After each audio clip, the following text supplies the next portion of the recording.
Selamat pagi nakku. Boleh memperkenalkan diri terlebih dahulu. Oke, ya, perkenalkan dulu. Ya, nama saya Sri Hartaulina Bulumancoran, SPG. Jabatan saya di SD Negeri Sampun ini sebagai kepala sekolah. Baik, kita akan melanjutkan proses wawancaranya. Yang pertama itu, apa yang Ibu ketahui mengenai perilaku perundungan atau bullying di sekolah ini? Saya tahu bahwasannya bullying itu adalah satu tindakan kekerasan yang sebenarnya tidak baik dan tidak boleh berlaku di SD ini terhadap anak-anak di SD kita, baik pun di luar sana. Ibu, yang selanjutnya, bentuk perilaku perundungan atau bullying seperti apa yang sering terjadi di kalangan siswa di sekolah ini? Ya, pertanyaannya tadi bentuk perilaku bullying yang ada selalu terjadi di sekolah ini yang selihat ibu atau yang seamati ibu sering itu terjadi karena fisik. Nah, karena yang ada di sekolah ini mungkin dia gaduh, dia berteman tapi saling menggaduh, saling mengejek, jadi terjadi selalu pergaduhan karena bullying mereka itu saling mengejek, jadi terjadi. Jadi itulah secara fisiknya. Kalau secara verbalnya mungkin di dalam sekolah itu ya kalau yang ibu lihat ya mungkin di situ mereka itu saling menjatuhkan satu sama lain. Misalnya, kau nggak cantik lah, labin kau kecil, mama lu bagenda ya, gitu. Jadi dia mengejek, jadi sehingga teman yang satu itu tidak percaya diri, jadi dia pun makin rendah diri terhadap yang lain. Itu yang saya perhatikan yang ada di SD kita. Inilah nggak selalu sering ya. Itu apa saja faktor yang menjadi penyebab terjadinya perilaku bullying di sekolah ini?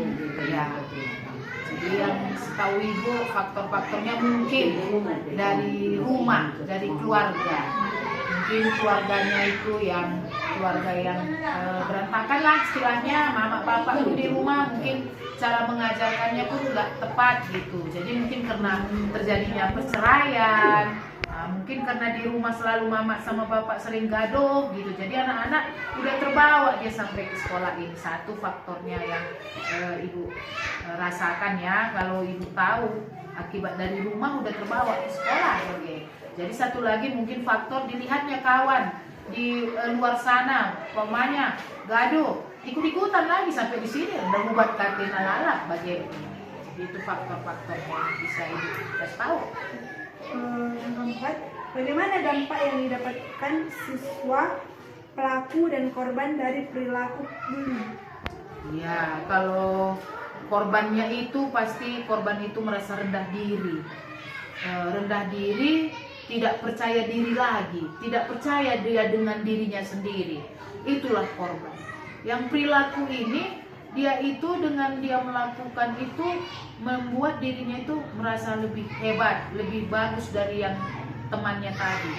Nah, jadi itulah yang membuat selalu dirinya itu selalu membuli temannya gitu.